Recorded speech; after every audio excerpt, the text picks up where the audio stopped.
back to the All Purpose Pod for an all purpose life, wherever you are and however you're listening to They Call Me Mr. U and the Inspiration Station. Thank you again for making us part of your week. In case you are not aware, to all of your news cycles, for sure, the state of California is on fire, literally. Please continue to be praying for them. And if you got people out there, reach out to them, check on them, see how they're doing. This is a dire situation. Lives are being lost. And just to be clear, and as a little subtle reminder, saying about politics or people groups, this is about real people in real trouble. And if it can happen in California, it can happen in other places too. So please be thoughtful about your comments on social media. Please be intentional about your prayer time. If you ascribe to prayer time, be praying for the salvation and the preservation of the people. You know, what this reminds me of, and this is kind of a par for the course for episode that we did recently, it's making me just think about it again. You know, those things that we are watching on TV being burnt down. I mean, all the mansions and all the homes and all these things that represent such great value to the owner, especially, of course, the property value and all of the trinkets and artifacts and all the things that make these houses homes. When they're destroyed, it's like, I don't know, I can't imagine what people feel like. I've been in a fire before where we lost our valuables. I understand that from that standpoint, from my level. I can't imagine how they feel to have amassed so much wealth and so much and so many things, and to find that they've been destroyed. It's like, what do you do with that? But what it's making me think about, and I don't know if you're in the same place, but it's making me think about what's valuable to us, what we ascribe value to, and how we treat it. If it's worthwhile, how do we treat it? If your wife or husband is valuable to you, how do you treat them? If your local ministry means something to you and it matters to you, how do you treat it? If your friend is important in your life, how do you treat them? It's just so many little things that we think about, or we should think about anyways, in regards to value. We did a recent episode called The Pearls of Great Value. I wasn't able to get into all the thoughts that I wanted to in that short period of time. My goal, my attempt is to try to do that today and kind of round this out. Let's see what happens. But I want to just share with you just a couple of things from scripture. Proverbs 4:23. It reads, above all else, guard your heart, for everything you do flows from it. In essence, it determines the course of your life.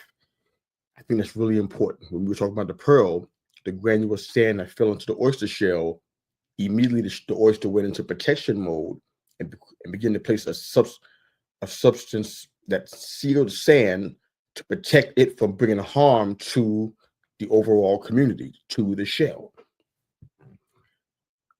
I talked about it the last time we had a discussion about this, about foreign elements into our life and how we respond, how we react to them.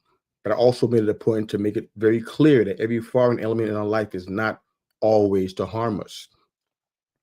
What would happen if we were willing to trust again? What would happen if we were willing to grow outside of our comfort zones? What would happen? Kind of just imagine that, because so many of us refuse to do that because of the hurt. We're afraid to be hurt again. So if anything foreign comes into our shell, we cover it.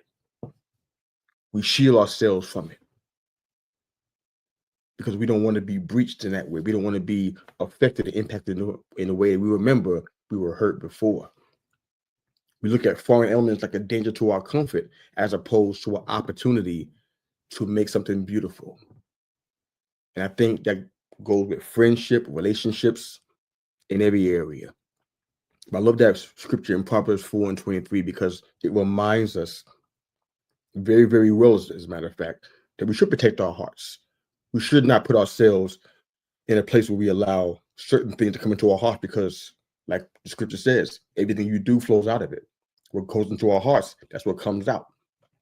If we deal with adultery and fornication, if we deal with sexual perversion, if we have those things in our heart, if we watch the stuff on television or in the movies, it comes out of us and it determines the course of our life. We can't just watch and say, oh, that was a good movie and move on.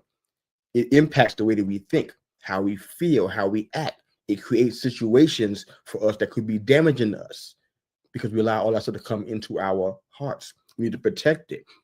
But I love the idea of the pearl because what that teaches me is that something beautiful can come out of conflict. Something beautiful can come out of unexpected circumstances. If oyster shells in the sea, of course, a grain of sand can get into the shell. It's not impossible. They're all in the same location. What's awesome is the reaction to it, the response to it. And I feel as though we have to look at the things that happen in our life and ascribe the right value to it. There are areas I can go into. I've gone into them on most of our podcast episodes, dating back the first 3 years. And what I would say, just as somebody who's just being transparent with you guys, like I always try to be, most of what's happened has been good in my life has been considered a foreign element. I'll take my wife as an example. Not to dumb her down to being a foreign element. She's more than that. She's my best friend, my partner, everything. But she was foreign to me. First off, she was from the country. I'm a city boy to my heart. I've been down in the country for a while, but it really hasn't changed. I've maintained that aspect of who I am, I guess, as far as, how I see the world. Also, she's a foreign element in the fact that I didn't have around me examples of marriage and strong relationships. I didn't know what that was like. I learned my stuff from television and movies. In the real world, I didn't see that very often. It was around, but it wasn't around as much in my personal circle for me to learn how to embrace a faithful, strong relationship, or how to embrace a strong and faithful marriage. I didn't know how to do that. So for me, this was foreign to even know her and love her and be with her. I had to learn this, but it was a foreign element to me.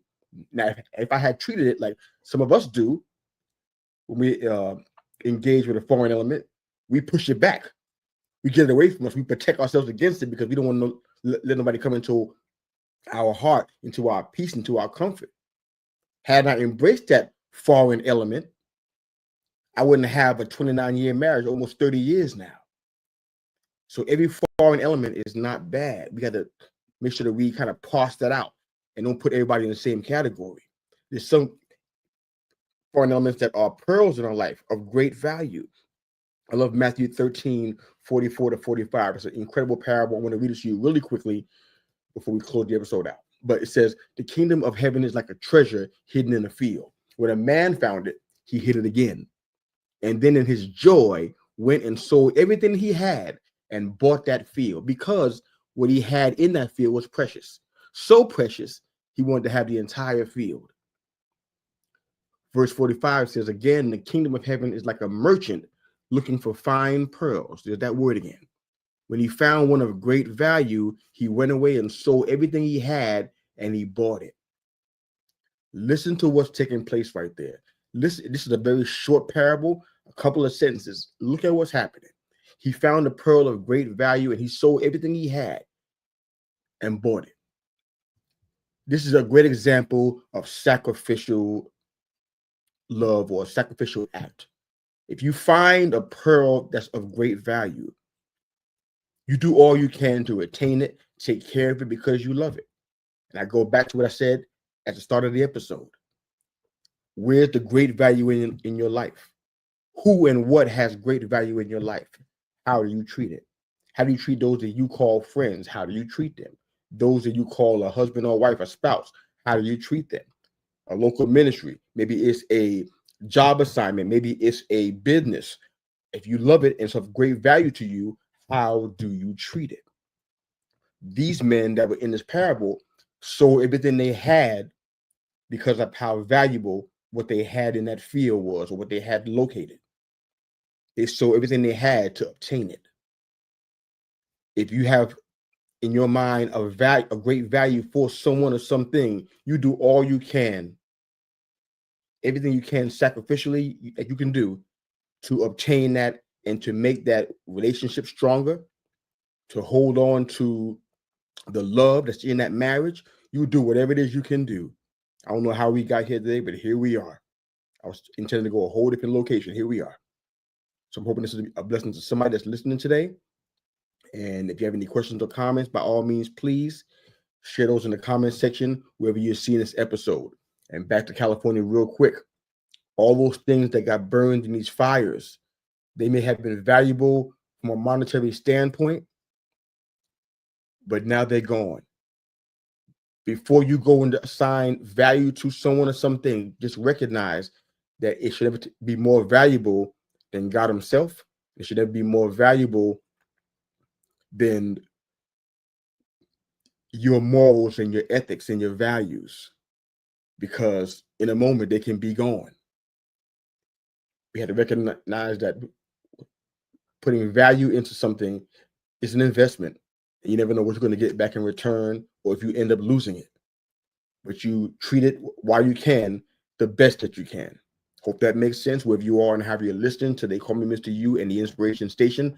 Thank you again for making us a part of your week. I can't tell you how much that means to me and to us and my family and the family here at They Call Me Mr. You. Thank you very much again. Have a wonderful day. Hope to talk to you really, really soon. Enjoy.